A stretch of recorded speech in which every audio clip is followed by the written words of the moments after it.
Bismillahirrahmanirrahim. Assalamualaikum warahmatullahi wabarakatuh. Selamat malam adik-adik yang berbahagia pada malam hari ini. Saya kembali lagi di sekolah.id akan mengantar satu materi pokok malam ini tentang kritik pariwisata.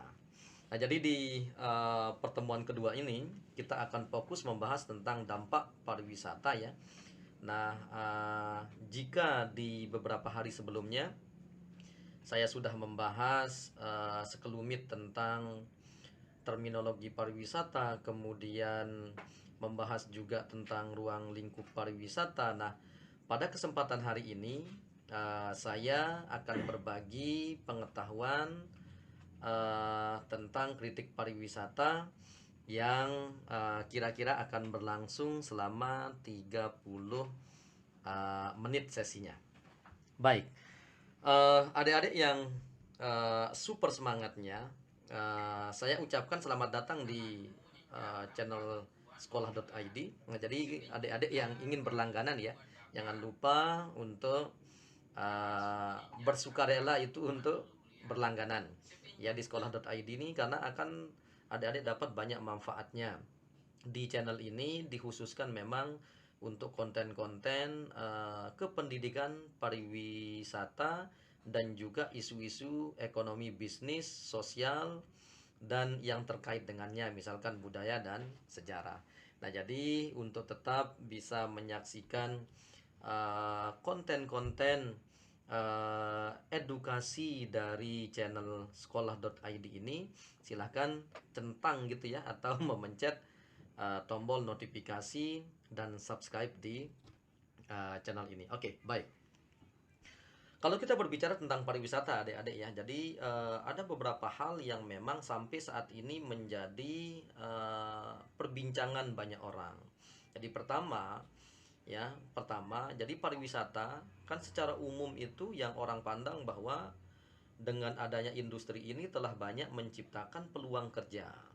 Nah, contohnya misalkan dengan bergulirnya atau pembangunan beberapa resort misalkan, atau aktivitas-aktivitas pariwisata, yaitu telah membuka ruang bagi masyarakat lokal ataupun sekitarnya dapat manfaat lah kira-kira dari proses industri tersebut.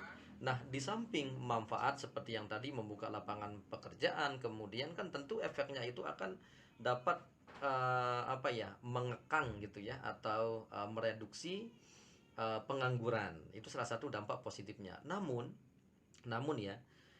dari pariwisata itu ternyata juga ada dampak negatif yang ditimbulkan dari dari industri tersebut. Baik, sekarang yang kita akan bahas pertama itu, mari kita lihat dari perspektif lingkungan.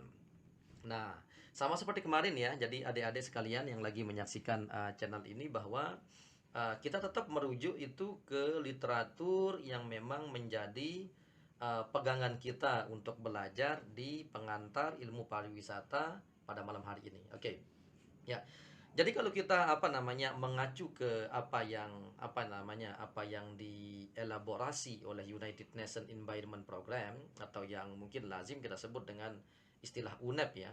Nah, jadi ada beberapa dampak tuh dari kegiatan pariwisata. Nah, antara lain ini kalau kita melihat ini dari perspektif lingkungan ya.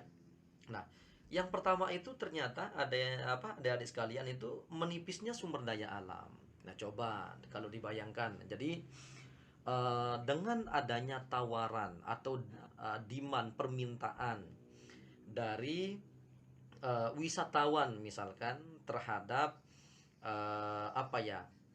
produk wisata ini, maka tentu yang akan yang akan terbawa di sana itu dampaknya adalah ya permintaan akan sumber daya alam yang tadi, misalkan permintaan air yang lebih banyak dari sebelumnya ya, kemudian resources yang lain. Misalkan kalau kebutuhan kita secara umum misalkan air, ya anggap saja kita akan menghabiskan sekitar 40 sampai 50 100 liter per hari. misalkan untuk kebutuhan mandi dan apa namanya minum misalkan. Nah, untuk kasus-kasus di apa ya, di pariwisata ini misalkan kalau kita ngambil misalkan contoh yang di kolam misalkan, jadi terjadi eksploitasi di sana. Jadi terjadi eksploitasi yang berlebihan sehingga menyebabkan menipisnya sumber daya alam. Itu salah satu contoh ya yang saya tadi sebutkan. Nah, dampak lain juga ya dari ini adalah kalau misalkan penggunaan air saja yang digunakan misalkan secara berlebihan, itu kan akan terjadi penyusutan, ya enggak? Jadi terjadi penyusutan itu air tanah sehingga menyebabkan apa? Menyebabkan kelangkaan ya. Jadi kelangkaan air lah ya. Nah, jadi itu salah satu ya adik-adik sekalian yang lagi menyaksikan eh, channel ini, bahwa salah satu dampak secara lingkungan yang bisa dirasakan itu dari industri pariwisata adalah menipisnya sumber daya alam. Yang kedua yang saya bisa bagi juga adalah polusi. Nah, tidak bisa dibayangkan ya. Ya misalkan anggap saja saya akan memberikan satu contoh, misalkan satu destinasi yang lagi booming ini. Tentu di sana kan itu akan terjadi apa? Mobilitas sosial yang lumayan tinggi kalau dibandingkan dengan masa-masa sebelumnya gitu. Nah, jadi tentu karena apa namanya yang akan berkunjung misalkan ke objek tersebut misalkan lebih dari sebelumnya, itu kan apa namanya akan menyebabkan polusi gitu. Ya, bisa jadi diakibatkan oleh padatnya kendaraan ya sebagai medium untuk mencapai lokasi tersebut gitu ya.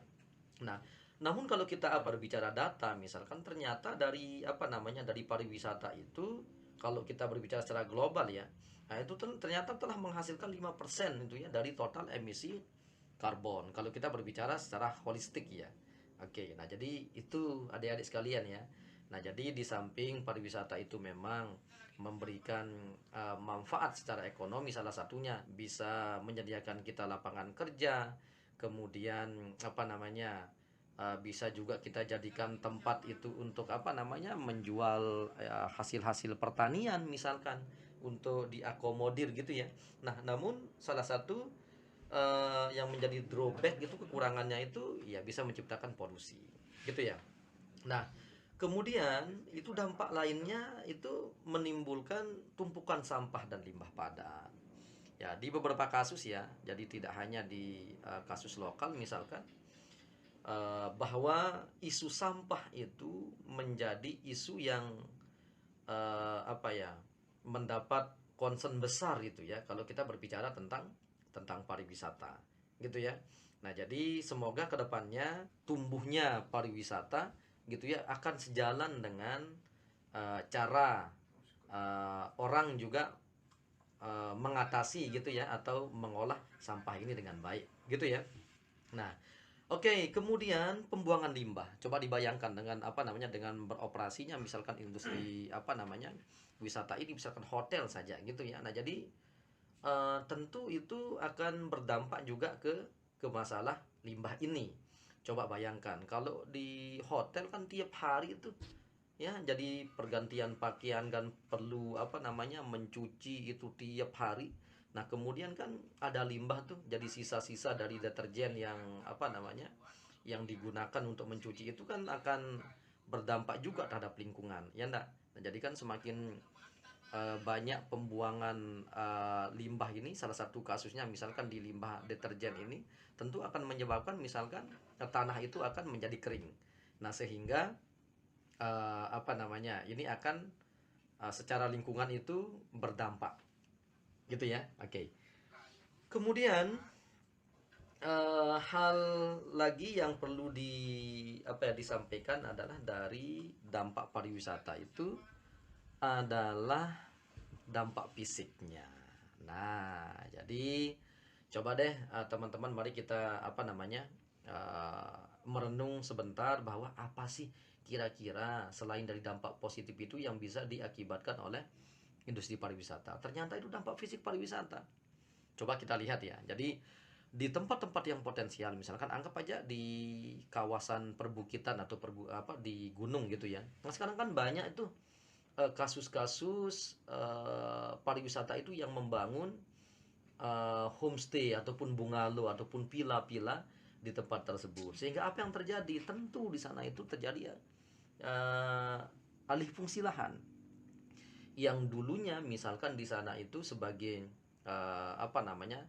Tempat pohon-pohon yang besar yang fungsinya memang menahan air misalkan, atau akar-akarnya itu yang bisa menahan tanah supaya tidak longsor, ya kan. Dengan pembangunan apa ya, bungalow ataupun nanti pila-pila ini kan dapat menggeser atau mengurangi pepohonan yang ada. Nah, jadi kan terjadi apa namanya, satu akibat yang sangat besar yang harus kita tanggung itu kalau tidak diperhatikan dengan baik gitu ya. Nah, jadi salah satunya itu ya kan. Nah, kemudian bagaimana dengan apa namanya, habitat keanekaragaman hayati misalkan atau satwa liar?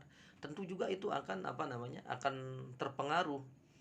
Nah, coba bayangkan kalau di perbukitan misalkan yang tidak dihuni oleh orang banyak, nah tiba-tiba di sana itu dibangun villa misalkan ataupun bungalow ya, ataupun hotel kah namanya gitu ya, atau jenis akomodasi yang lain, itu tentu akan mengganggu habitat yang ada di sana. Nah, sehingga itu akan mengancam keberlanjutan dari hidupnya mereka, gitu ya. Nah, nah itu salah satu memang yang apa namanya, yang bisa kita lihat dari dampak pembangunan pariwisata kalau dilihat dari dampak fisiknya, gitu ya. Oke. Nah, sekarang kita akan beranjak ke perspektif budaya. Tadi kan perspektif lingkungan. Sekarang budaya. Apa sih yang perlu di-highlight itu dari perspektif budaya? Nah, dampak interaksi masyarakat. Nah, perlu ini ya.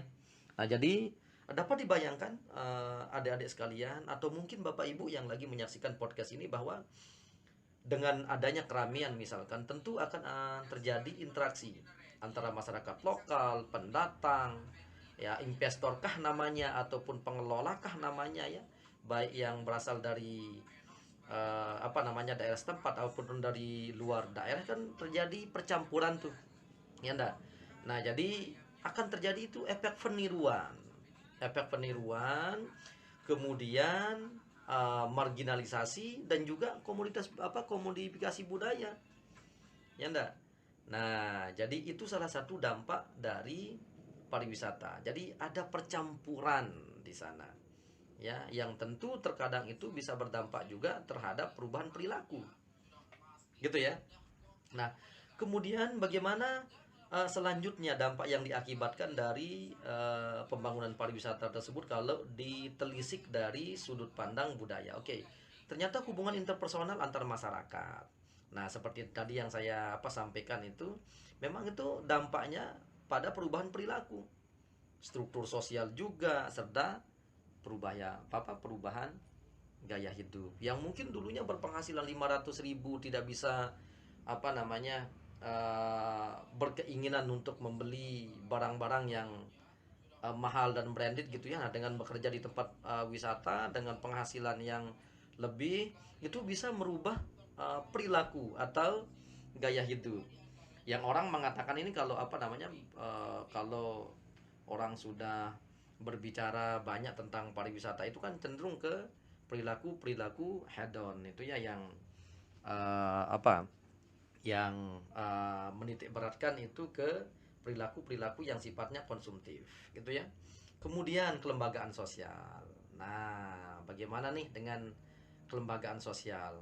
Jadi sebenarnya kan ada bias sebenarnya ya. Jadi ada bias antara pemasaran, apa namanya, hubungannya akomodasi, daya tarik wisata, tour operator dan sebagainya itu memang akan apa ya, akan terpengaruh di sini ya enggak. Kemudian bagaimana dengan dampak terhadap migrasi ya. Migrasi itu mungkin kalau kita sederhanakan itu kan perpindahan ya. Tentu dengan adanya apa namanya, dengan adanya lokasi wisata misalkan yang anggap saja itu akan menjadi rekomendasi banyak orang untuk dikunjungi ataupun dinikmati, maka kan itu akan ada arus perpindahan atau migrasi yang tentu akan men-trigger banyak hal. Ya, jadi seperti yang tadi itu, jadi kemacetan, kemudian apa namanya, terjadi juga populasi yang meningkat dari sebelumnya. Nah, karena biasanya kalau di daerah-daerah industri itu kan apa ya, jadi cenderung orang itu membuka usaha-usaha gitu. Nah, jadi terkadang itu lahan-lahan yang sifatnya produktif itu bisa saja itu apa namanya, terpakai, terganti ataupun berubah fungsinya. Ya, misalkan dibangunnya restoran, bungalow dan sebagainya gitu ya, sehingga terjadi pengurangan area-area yang sifatnya produktif, misalkan yang sebelumnya itu adalah areal pertanian. Nah, jadi arus migrasi dengan adanya pariwisata ini memang berdampak. Ya, berdampak. Nah, sehingga di sana juga dapat mengancam ya keberlanjutan. Misalkan dari sisi luas lahan pertanian produktif gitu ya. Ya, jadi seperti apa ya, masalah sosial, kemacetan. Nah, juga kan bisa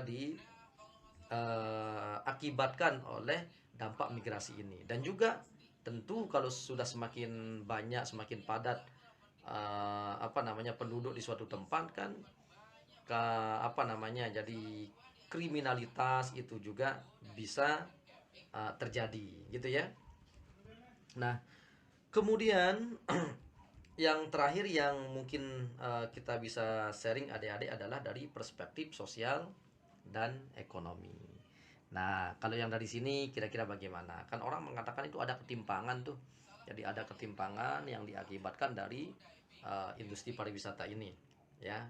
Apa misalkan contohnya? Nah, jadi kalau kita lihat memang secara makro ya, nah bahwa eh, pariwisata katanya itu besar sekali memberikan kontribusi ya terhadap misalkan peningkatan ekonomi. Nah, namun di beberapa kajian ya bahwa masyarakat lokal itu sebenarnya menikmati sedikit sekali dari dampak tersebut. Yang memang banyak mendapat manfaatnya itu adalah ya investor, yang besar kemungkinannya itu adalah bukan penduduk lokal gitu ya. Oke. Nah, tetapi apa yang apa namanya, apa yang menjadi eh, catatan ya dari beberapa dampak yang bisa apa yang ditimbulkan kalau kita berkaca atau mengacu ke perspektif sosial dan ekonomi itu adalah ya memang meningkatkan pendapatan luar negeri dari devisa ya, sehingga dapat memperbaiki keseimbangan dengan apa neraca pembayaran luar negeri. Kemudian menciptakan lapangan pekerjaan atau mengurangi pengangguran, itu kan tadi itu dampak positifnya gitu ya. Nah, jadi dampak positifnya memungkinkan terjadinya pelipat gandaan atau apa namanya, multiple lah gitu ya. Jadi apa namanya, multiplier effect lah kalau orang mungkin bahasakan sekarang ya. Jadi dampak domino gitu ya. Ya. Nah, jadi sekali lagi adik-adik sekalian yang kebetulan menyaksikan apa ya, channel ini di kesempatan kedua ini, bahwa ternyata pariwisata tidak hanya mendatangkan itu apa namanya keuntungan itu secara finansial yang dapat menghidupi dan memperbaiki kualitas hidup masyarakat lokal dan orang yang terlibat di industri tersebut. Namun juga dampak negatifnya juga ada. Nah, sekarang apa yang harus kita lakukan? Yang harus kita lakukan adalah mengambil dampak positifnya sebaik-baiknya, kemudian berupaya untuk mengurangi dampak negatif apa ya, semaksimal yang kita bisa ya, sehingga nanti apa namanya, gap antara apa namanya, antara dampak positif itu benar-benar itu bisa kita optimalkan. Nah, jadi gitu ya. Nah, jadi kesimpulan yang bisa saya berikan untuk pertemuan kita pada sesi kedua ini adalah bahwa ada tiga kira-kira yang disorot dari apa namanya, dari dampak pariwisata. Yang pertama itu tadi kan perspektif lingkungan, yang seperti apa namanya, menipisnya sumber daya alam, yang kemudian terjadinya alih fungsi lahan dan sebagainya. Kemudian tadi yang kedua itu dilihat dari dampak apa namanya, dampak fisik, kemudian perspektif budaya gitu ya. Yang terakhir tadi itu dari perspektif sosial dan ekonomi, ya. Oke, sekali lagi saya Guru Dana yang mengisi ruang sekolah.id pada kesempatan malam hari ini. Mengucapkan terima kasih kepada adik-adik sekalian atau Bapak Ibu yang lagi menyaksikan pembahasan tentang dampak dari industri pariwisata. Semoga kita akan ketemu di pertemuan mendatang dalam waktu yang lebih baik. Saya sekali lagi Guru Dana mengucapkan terima kasih dan jangan lupa untuk memberikan notifikasi dan berlangganan dengan kanal ini. Semoga bisa memberikan manfaat bagi keberlanjutan pengetahuan kepariwisataan adik-adik dan Bapak Ibu. Salam.